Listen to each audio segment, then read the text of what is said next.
Good morning students. Last class में हमने पालमपुर गांव की जो परिचय है, उत्पादन के लिए किन किन वस्तुओं की हमें आवश्यकता पड़ती है तथा पालमपुर गांव के अंदर जो भूमि है वो स्थिर है, उसके बारे में क्या है पढ़ लिया था। आज हम पढ़ेंगे क्या उसी भूमि से अधिक पैदावार करने का कोई तरीका है, अर्थात जो पालमपुर गांव के अंदर भूमि है उसमें किस प्रकार से उत्पादन को बढ़ाया जा सकता है, तो उसके बारे में हम पढ़ेंगे। तो ये यहाँ जिस प्रकार की फसल पैदा की जाती है और जैसी सुविधाएं उपलब्ध हैं उन्हें देखते हुए पालमपुर उत्तर प्रदेश के पश्चिमी भाग की तरह ही लगता है। पालमपुर में समस्त भूमि पर खेती की जाती है, कोई भूमि बेकार नहीं छोड़ी जाती। बरसात के मौसम में किसान ज्वार और बाजरा उगाते हैं, अर्थात कि भाई यहाँ पर जो बरसात आती है तो कौन सी फसल उगाते हैं, बाजरा और ज्वार, क्योंकि ये कम पानी की इनको आवश्यकता पड़ती है।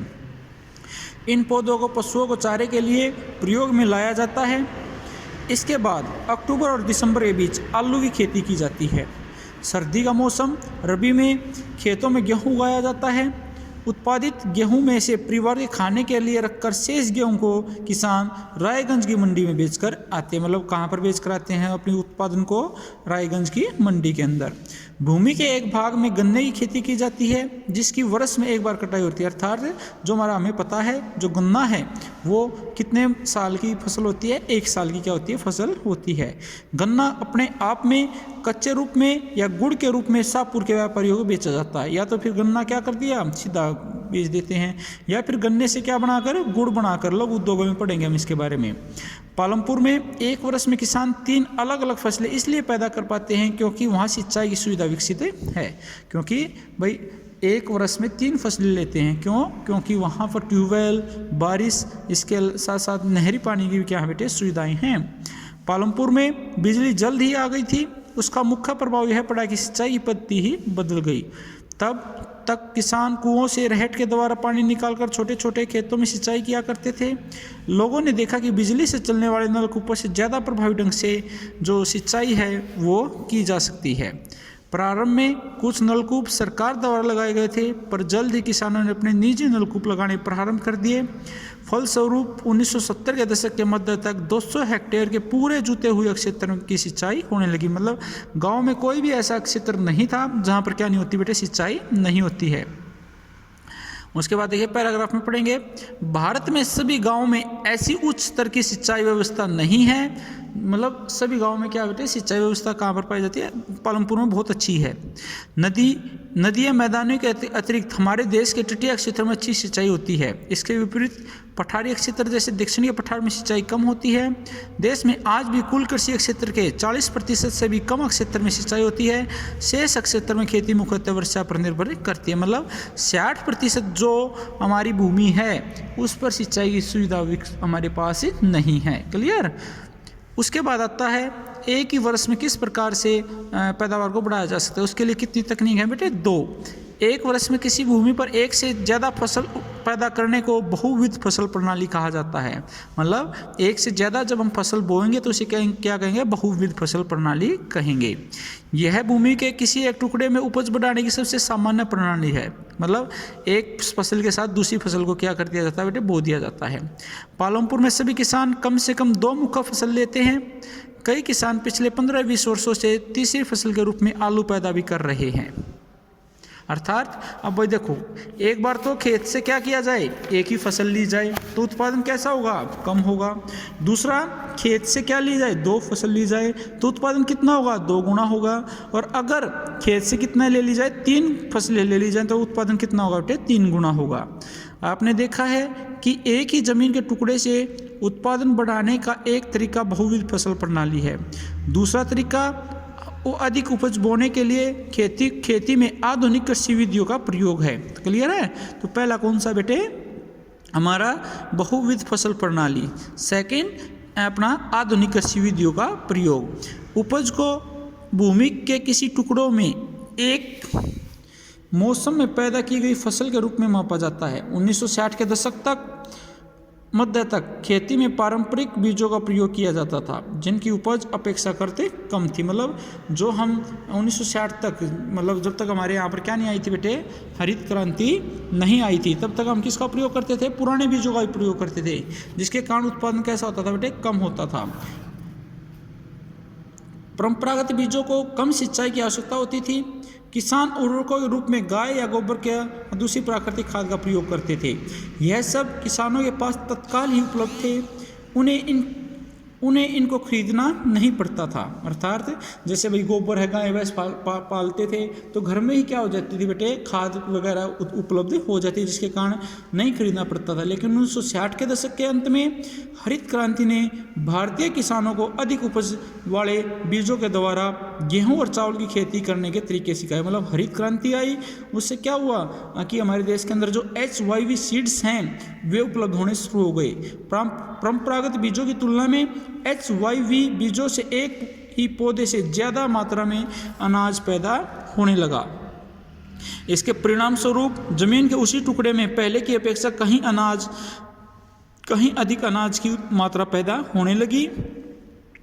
यद्यपि अति उपज प्रजातियों वाले बीजों से अधिकतम उपज पाने के लिए बहुत ज़्यादा पानी तथा रासायनिक खाद और कीटनाशकों की जरूरत होती है। अर्थात अगर हमें उत्पादन ज़्यादा करना है तो हमें अधिक से अधिक सिंचाई करनी पड़ेगी, अधिक से अधिक रासायनिक खादों का प्रयोग करना पड़ेगा तथा अधिक से अधिक कीटनाशकों का प्रयोग करना पड़ेगा। अधिक उपज केवल अति उपज प्रजातियों वाले बीज, सिंचाई, रासायनिक उर्वरक और कीटनाशकों आदि के संयोजन से क्या प्राप्त की जा सकती है। भारत में पंजाब, हरियाणा और पश्चिमी उत्तर प्रदेश के किसानों ने खेती के आधुनिक तरीकों का सबसे पहले प्रयोग किया। इन क्षेत्रों में किसानों ने खेती में सिंचाई के लिए नलकूप और HYV बीज, रासायनिक उर्वरक, कीटनाशकों का प्रयोग करना शुरू किया। उनमें से कुछ ने ट्रैक्टर और फसल गाड़ने के लिए मशीन खरीदी, जिसने जुताई और कटाई के समय को तेज कर दिया। उन्हें इनसे गेहूं की ज़्यादा पैदावार प्राप्त हुई। पालमपुर में परंपरागत बीजों से गेहूं की उपज जहां 1300 किलोग्राम प्रति हेक्टेयर थी, वहीं HYV बीजों से उपज 3200 किलोग्राम प्रति हेक्टेयर तक पहुंच गई। गेहूं के उत्पादन में बहुत अधिक वृद्धि हुई। किसानों के पास बाजार में बेचने को अब अधिशेष गेहूं की काफ़ी मात्रा उपलब्ध होने लगी। अर्थात जिस प्रकार से भाई जो हमारा उत्पादन बढ़ा तो लोगों के पास बेचने के लिए क्या है, गेहूं की मात्रा बच गई। अब पढ़ते हैं, क्या भूमि यह धारण कर पाएगी। अर्थात जो हम भाई अधिक से अधिक रासायनिक खादों का प्रयोग कर रहे हैं, क्या ये मिट्टी के या भूमि के लिए लाभदायक है या नहीं है, इसके बारे में हम यहाँ पर पढ़ेंगे। भूमि एक प्राकृतिक संसाधन है, अतः इसका सावधानी पूर्वक प्रयोग करने की जरूरत है। वैज्ञानिक रिपोर्ट से संकेत मिलता है कि खेती की आधुनिक कृषि विधियों ने प्राकृतिक संसाधन आधार का अति उपयोग किया है। अर्थात जो हमारी भूमि है उसका हम क्या करते जा रहे हैं, अति उपयोग करते जा रहे हैं, अत्यधिक उपयोग। अनेक क्षेत्रों में हरित क्रांति के कारण उर्वरकों के अधिक प्रयोग से मिट्टी की उर्वरकता शक्ति कम हो गई है। मतलब जब हम ज़्यादा से ज़्यादा रासायनिक खादों का उपयोग कर रहे हैं तो जो हमारी भूमि की उपजाऊ शक्ति है वो क्या हो रही है बेटे, कम होती जा रही है। इसके अतिरिक्त नलकूपों से सिंचाई के कारण भूमि जल के सतत प्रयोग से भौम जल स्तर में कमी आई है। कि जैसे हमारे यहाँ पर देखते होगे आप कि भाई जो हमारा भूमिगत जल था, मतलब नलकूप, तो पहले वाटर लेवल जो था वो हमारा ऊपर था, लेकिन जब से हमारे यहाँ पर बिजली के ट्यूबवेल लगने शुरू हुए हैं, HIV सीड्स का उपयोग हुआ है, तो जो हमारा भूमि का लेवल है वो क्या होता है, जो भूमिगत जल का लेवल है वो क्या होता जा रहा है, नीचे जाता जा रहा है। मिट्टी की उर्वरकता और भौम जल जैसे पर्यावरणीय संसाधन कई वर्षों में बनते हैं, एक बार नष्ट होने के बाद उन्हें पुनर्जीवित करने बहुत कठिन होता है। कृषि का भावी विकास सुनिश्चित करने के लिए हमें पर्यावरण की देखभाल करनी चाहिए। तो अगर हम ऐसे ही हरित क्रांति मतलब ये बीजों का उपयोग करते रहे तो क्या होगा बेटे, एक दिन ऐसा आएगा जो हमारे खेत है वे क्या हो जाएंगे, बंजर हो जाएंगे। नेक्स्ट है, पालमपुर के किसानों में भूमि किस प्रकार से वितरित थी, अर्थात किसके पास कितनी जमीन थी। हमने पढ़ चुके हैं कि पालमपुर में कितने परिवार हैं बेटे, 450 परिवार हैं। और जो हमारी भूमि है वो किसके पास ज़्यादा थी, जो हमारे बड़े जमींदार हैं उनके पास ज़्यादा थी। पालमपुर में 450 परिवारों में से लगभग 150, 1/3 अर्थात 150 परिवारों के पास खेती के लिए भूमि नहीं है, जो अधिकांशतः दलित। हमने पढ़ चुके हैं कि भाई 150 परिवार किस समाज से थे? दलित समाज से थे। बाकी परिवारों में से 240 परिवारों के पास, जिनके पास भूमि है 2 हेक्टेयर से भी कम क्षेत्रफल वाले छोटे भूमि के टुकड़े पर क्या करते हैं? खेती करते हैं। मतलब 240 परिवार वालों के पास 2 हेक्टेयर से भी क्या बेटे? कम भूमि है। भूमि को ऐसे टुकड़ों पर खेती करने से किसान के परिवार को पर्याप्त आमदनी नहीं होती है। चलो ये पढ़ते हैं। 1960 में कृषक गोविंद के पास 2.25 हेक्टेयर अधिकतर असिंचित भूमि थी, मतलब यहाँ पर सिंचाई उपलब्ध नहीं थी। गोविंद अपने तीनों पुत्रों की मदद से इस पर भूमि पर खेती करता था। यद्यपि वे बहुत आराम से नहीं रह रहे थे, लेकिन परिवार अपने एक भैंस से होने वाली कुछ अतिरिक्त आय के द्वारा अपना गुजारा कर रहा था। गोविंद की मृत्यु के कुछ वर्ष पश्चात यह भूमि उसके तीनों पुत्रों में विभाजित हो गई। प्रत्येक के पास अब केवल 0.75 हेक्टेयर भूमि का टुकड़ा था, परंतु अब बेहतर सिंचाई व्यवस्था और खेती की आधुनिक तकनीकों के बावजूद गोविंद के बेटे अपनी जमीन से गुजारा नहीं कर पा रहे हैं। वर्ष के कुछ भागों में उन्हें कुछ अतिरिक्त कार्य करना पड़ रहा है। ठीक है, उसके बाद देखिए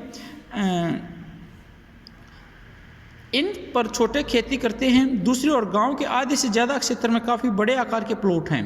पालमपुर में मंझोले और बड़े किसानों के 60 परिवार हैं जो 2 हेक्टेयर से भी अधिक भूमि पर खेती करते हैं। कुछ बड़े किसानों के पास 10 हेक्टेयर या इससे भी अधिक क्या है? भूमि है। ये क्या होगा बेटे?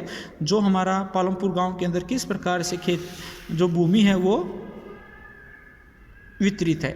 ठीक है, अब हम पढ़ेंगे श्रम की व्यवस्था कौन करता है, मतलब खेतों के अंदर काम कौन करेगा?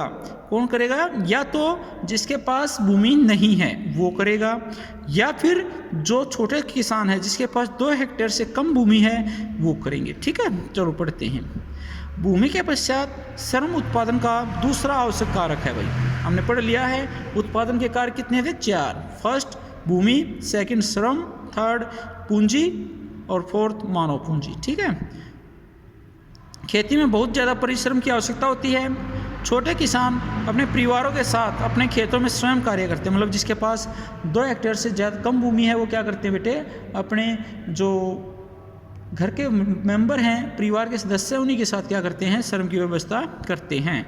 इस तरह वे खेती के लिए आवश्यक श्रम की व्यवस्था स्वयं ही करते हैं।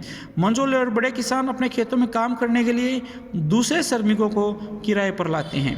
खेतों में काम करने के लिए श्रमिक या तो कौन होते हैं बेटे? भूमिहीन परिवारों से आते हैं या बहुत छोटे प्लॉटों में खेती करने वाले परिवारों से। खेतों में काम करने वाले श्रमिकों का उगाई गई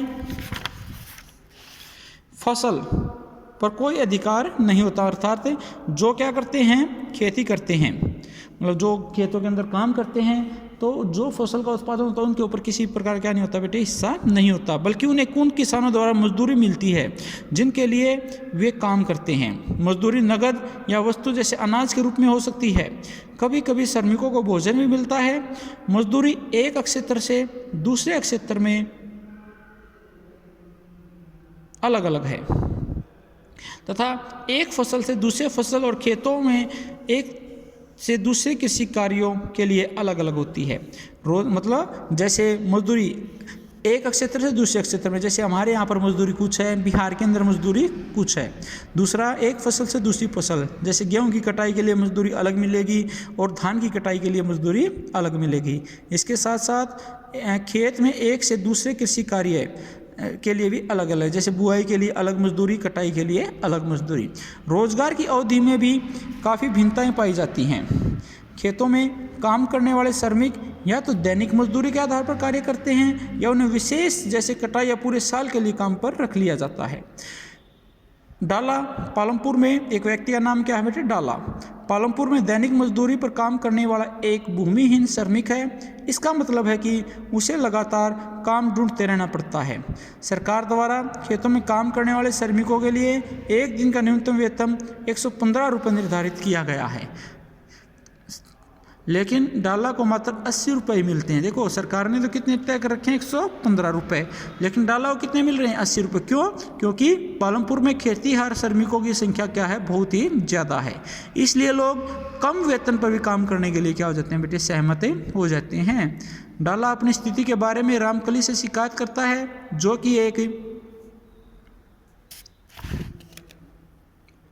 अन्य खेतिहर श्रमिक है। डाला और रामकली दोनों गांव के निर्धन व्यक्तियों में से एक हैं। डाला और रामकली जैसे खेती और श्रमिक गरीब क्यों हैं? क्योंकि उनके पास क्या नहीं बेटे, भूमि नहीं है। दूसरा, गोसाईपुर और मंझोले उत्तर बिहार के 2 गांव हैं। दोनों गांवों के कुल 850 परिवारों में से 250 से अधिक परिवार ऐसे हैं जो पंजाब हरियाणा या ग्रामीण इलाकों या दिल्ली, मुंबई, सूरत, हैदराबाद या नागपुर में क्या करते हैं, खेती करते हैं। इस प्रकार का प्रवास अधिक संख्या भारतीय गांवों में होता है। लोग प्रवास क्यों करते हैं बेटी? प्रवास क्या होता है? एक स्थान से दूसरे स्थान पर जाना क्या कहलाता है बेटे? प्रवास कहलाता है। अब क्यों करते हैं? क्योंकि गांव के अंदर जो रोजगार के अवसर है बेटे वे कैसे हैं? सीमित है। इसलिए रोजगार प्राप्त करने के लिए जो श्रमिक हैं वे अपने गाँव को छोड़कर हरियाणा, पंजाब, मुंबई, महाराष्ट्र जैसे राज्यों के अंदर क्या है ये पहुँच जाते हैं। ठीक है, तो कल हम पढ़ेंगे खेती के लिए आवश्यक पूंजी कहाँ से उपलब्ध होती है। Thank you, have a nice day.